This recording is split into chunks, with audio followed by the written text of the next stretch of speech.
Olá, como vão todos vocês? Eu espero que todos estejam muito bem. O vídeo de hoje vai tratar de duas situações. Primeiro, mostrar qual a posição real da China nesse conflito todo que nós estamos observando. Em segundo lugar, qual é a real capacidade da União Europeia de se defender caso esse conflito redunde em algo muito maior do que já está ocorrendo. Então a primeira coisa que nós vamos fazer aqui é quebrar esta esperança, de que algumas pessoas estão nutrindo vocês, inclusive, de que a China tomou uma lição com o que está acontecendo com a Rússia, com as sanções que a Rússia está sofrendo, e que por isso ela vai se colocar na situação que ela estava antes, de submissão, etc. E que a Rússia também está sendo derrotada, está tendo de revisar seus objetivos estratégicos, que são duas coisas bem diferentes, ser derrotada e revisar objetivos estratégicos. E mais uma vez, eu não estou aqui para fazer torcida para a Rússia ou para a China. O problema é que eu vejo que muitas pessoas que gostariam que o Ocidente vencesse, ou que o Ocidente não estivesse conjugado com algo um pouco mais oculto do que possa ser dito, elas estão fazendo a torcida. E quando elas fazem torcida, elas trazem notícias que para elas são positivas, de pensamento positivo, vamos colocar assim. E mais uma vez, vou repetir o que eu falo várias vezes, que eu não estou aqui com uma notícia negativa ou positiva para vocês. Eu trago aquilo que eu vejo como uma realidade. Eu posso estar enganado também. Mas eu vejo que a China, ela não está se dobrando, e é o que está aparecendo na matéria de hoje. Veja o que ela diz aqui. Xi dobra para baixo no alinhamento da China com a Rússia. Quer dizer, ele não se dobra, na verdade, deveria ser a tradução aqui. Então, uma reunião virtual de 2 horas entre o presidente dos Estados Unidos, Joe Biden, e seu colega chinês Xi Jinping não conseguiu avançar nos esforços para interromper a guerra na Ucrânia, deixando as relações entre Washington e Pequim travadas em um impasse. Isso que, lá na semana passada já, e a situação continua igual. Então, eles dizem, 1 mês após a invasão da Ucrânia pela Rússia, o governo Biden provou ser incapaz de convencer Pequim a encerrar seu sapateado diplomático em torno do conflito.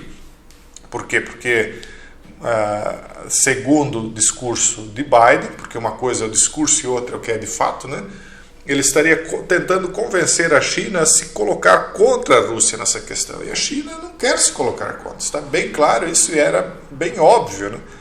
Então, pela pressão e tal, mas a China entende também que existe um limite. O Xi Jinping entende que há um limite para essa pressão e que isso tende a ficar apenas na pressão porque há uma dependência mútua dos Estados Unidos e da China. Um não quer cruzar a linha vermelha em relação ao outro, porque um depende de comprar os produtos que são fundamentais para a sua economia, e outro depende de vender os produtos que são, os recursos são fundamentais para a sua economia. E com esses recursos se compram outras matérias-primas, etc. A longo prazo, se as coisas continuarem assim, quem sai perdendo são os Estados Unidos, porque a moeda dele vai enfraquecendo a partir do momento em que a China, como produtora de mercadorias, ela acaba pegando uma independência. Só que, claro, tem de entender que não necessariamente isso está fora de um determinado plano aí de pessoas que geralmente não aparecem diante dos bastidores, no palco de apresentação dessas classes dominantes. Então, será que o que Biden diz é o que ele realmente quer? Então, Pequim vê sua rivalidade de longo prazo com Washington como sua principal preocupação geopolítica, tornando improvável que abandone Moscou, seu novo parceiro estratégico, por causa da guerra. Exatamente. O que eles estão dizendo agora, nesse artigo, é um fato, isso é uma verdade. Pode ser que mude? Pode, mas no momento é muito improvável que isso vai mudar. Vai mudar se, por acaso, eles conseguirem colocar uma canga muito forte em cima da Rússia. Agora, se a Rússia conseguir avançar na Ucrânia, se ela conseguir avançar em outros países, ou se ela conseguir se manter estável e dominar a Ucrânia, a China não vai se posicionar contra ela, porque aí ela demonstrou um pequeno avanço contra as forças da OTAN. Então, se manter equilíbrio já vai manter a China junto com a Rússia, manter a situação em equilíbrio, imagine se a Rússia consegue avançar um pouquinho ou muito. Então não tem sentido o que eles estão dizendo. Eu sei, muitos vêm comentar aqui, eu vejo os comentários de vocês. Mas o fulano disse que a China já se jogou contra a Rússia, ou que a China não vai querer ser prejudicada, etc. Tudo bem, são pensamentos, são análises de outras pessoas, mas eu não concordo, não vejo isso como uma realidade. E mais uma vez, não estou aqui torcendo para um lado ou para o outro, estou tentando trazer aquilo que eu entendo como um fato. Se a China, de repente, expande o domínio dela para outros países, talvez nos prejudique muito, não sei.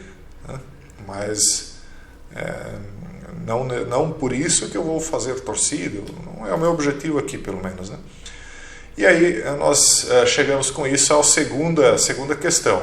Não, a União Europeia não pode tornar o continente seguro, é o que eles estão dizendo nessa matéria. Então eles estão dizendo, vamos analisar aqui, vamos explicando. Então, um mês depois da agressão da Rússia contra a Ucrânia, os países europeus entraram em ação na defesa. À medida que a G, em larga escala, retorna ao continente após uma ausência de 77 anos, aqui a vingança de Lamech, 70 vezes 7, que é diferente de 77, mas as interpretações são dúbias quanto a isso. Mas, enfim, não é o foco aqui. Então, à medida que essa G, em larga escala, retorna depois de 77 anos na Europa, os governos estão aumentando os gastos de defesa e ataque, aumentando a prontidão e enviando unidades para guardar a fronteira oriental da OTAN. Percebam, pessoal, como isso está acelerando a unificação da União Europeia. Não é exatamente o que eu venho dizendo a respeito de que isso está precipitando a formação de um mundo multipolar. Ora, a partir do momento que a União Europeia começa a se fortalecer, embora o artigo aqui vá dizer que a União Europeia não tem condições de se defender sozinha, mas a partir do momento que ela começa a se organizar para isso, ela vai começar a criar força e uma semente para uma futura independência da própria OTAN, dos próprios Estados Unidos. Amanhã ou depois, a Europa, começando a reinvestir em defesa e ataque, pode dizer, olha, nós somos agora autônomos, independentes, não precisamos de ninguém para a nossa defesa nem ataque, e, portanto, agora nós vamos defender exclusivamente os nossos interesses. Se os nossos interesses forem compatíveis com o do Reino Unido, dos Estados Unidos, ótimo. Se não forem, nós vamos negociar com o fulano, beltrano, ciclano e pronto. Porque já existem esses conflitos de interesse, só que existe uma codependência. Por quê? Porque o mundo está muito interconectado. E mais ainda, os países integrantes da OTAN, Estados Unidos e países da União Europeia, por conta de um medo comum, que é o medo do povo em relação à Rússia, devido ao quê? O que aconteceu no passado. Os livros de história contam, as pessoas então estão preocupadas e futuramente pode ser que as coisas não aconteçam conforme o medo coletivo e aí as coisas acabem mudando. Não sei, não sou vidente, não sou profeta, estou vendo assim uma tendência que pode estar por vir. Mas, mais uma vez, isso não impede aquela minha tese de que nós, antes de vermos a formação desses 10 blocos, venhamos a ver também um conflito de proporções épicas. Não é um conflito de fim de mundo, como as pessoas acham, não, mas um conflito muito mais forte do que esse que nós estamos vendo agora. Por enquanto é a minha tese. Se eu começar a observar tendências diferentes, eu venho e coloco uma posição diferente para vocês. Bom, só que eles dizem assim, toda essa ação de que a União Europeia está buscando, isso a independência de defesa e ataque, diz assim, que não terá um senso claro de direção e estratégia enquanto governos de Paris a Berlim permanecerem presos em seus mitos ingênuos da União Europeia como uma potência. Então aqui eles estão usando o argumento de que é ingênuo achar que a União Europeia vai ser independente. Não, ela vai sempre precisar do apoio norte-americano ou da OTAN. Não é o que eu acredito. Mas vamos ver o que o artigo diz, vamos fazendo nossas críticas e observações. Paris, especialmente, dobrou sua política de tomar o controle da defesa da Europa, da OTAN, que o presidente francês Emmanuel Macron considera fim de existência cerebral, colocá-los nas mãos da União Europeia. Em Bruxelas, a burocracia da União Europeia está usando o despertar geopolítico da Europa para justificar uma maior centralização da política de segurança com o objetivo de criar um eventual uma força, né, da União Europeia controlada pelo Conselho Europeu por maioria qualificada. É o que vai acontecer. Por mais que o artigo aqui critique, vários outros estão criticando, dizendo que não vai acontecer, mas é o que vai acontecer. É mais um bloco que vai se formar, é o primeiro deles, né, que veio como uma semente da União Europeia, é o modelo que o mundo vai seguir. Mas ao invés disso enfraquecer, o que está acontecendo na Ucrânia, enfraquecer a União Europeia, está reforçando, é óbvio isso. Então esse bloco ele vai se formar antes do que os outros. Daqueles 10 que eu tenho dito para vocês, né, que vão surgir, né? Então, esse plano ele se basearia na enxurrada de recentes iniciativas de defesa da União Europeia, com o Fundo Europeu da Defesa de quase 9 bilhões de dólares e vários projetos de defesa de pequena escala, etc, etc. Agora vamos lembrar de só mais um detalhe, aí nós podemos encerrar o vídeo. Quando o ex-presidente, o Trump, estava no poder, ele veio e fez uma cobrança pública, disse, olha, vocês não estão investindo na defesa de vocês. Os Estados Unidos está bancando, né, tirando do próprio bolso para manter a OTAN. Né? Ou seja, quem estava tomando o maior prejuízo eram os Estados Unidos. Não necessariamente isso quer dizer que a União Europeia, buscando reforçar a sua própria defesa, isso seja bom a longo prazo para os Estados Unidos. É bom no pequeno prazo porque tira o peso financeiro do contribuinte americano, mas a longo prazo, a depender da quantidade de investimento, isso pode ultrapassar em muito a necessidade, né, da OTAN e de repente alguém dizer, não, nós não precisamos mais da OTAN, porque num primeiro momento alguém vai dizer, não, mas o Macron ele quer ficar conectado ainda dentro da OTAN, eventualmente, e ele está criando uma organização para se manter conectado e que isso seja um reforço para a OTAN. Só que nós temos de lembrar que o Macron não é o único francês, né? Como a Merkel, que era a primeira-ministra até agora, não era a única alemã, como o Schröder, enfim, todos eles que passaram por ali não eram os únicos, né?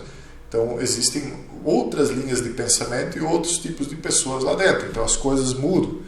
E eu tendo a dizer que as coisas vão mudar, né?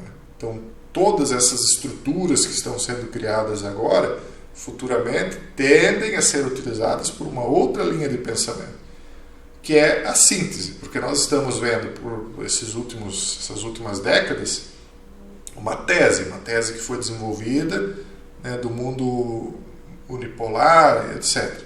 Agora nós estamos vendo a antitese russo-chinesa, iraniana sendo apresentada. Só que não vai ser nem tese nem antitese, vai ser uma síntese desses dois, porque no confronto de duas forças é a história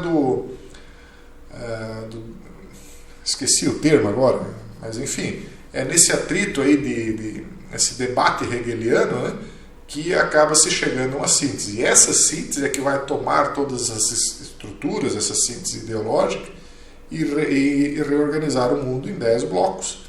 E depois disso, esses 10 blocos vão se entregar, na minha opinião, a essa tecnocracia, ou melhor dizendo, ao fruto da tecnocracia. Mas isso é uma coisa para mais adiante, né? Porque por enquanto está bem distante de acontecer, só que eu gosto de ficar adiantando, dizendo antes, para que vocês já vão estudando por conta própria, buscando esses temas por vocês mesmos, né? Para, enfim, tomar conhecimento aí daquilo que seria, na minha visão, algo que está por se realizar, e não necessariamente estou correto. Mais uma vez, não sou profeta, então não adivinho o futuro. Mas a tendência, na minha visão e opinião, por enquanto, é essa. Um forte abraço a todos vocês e até o próximo vídeo, se Deus quiser.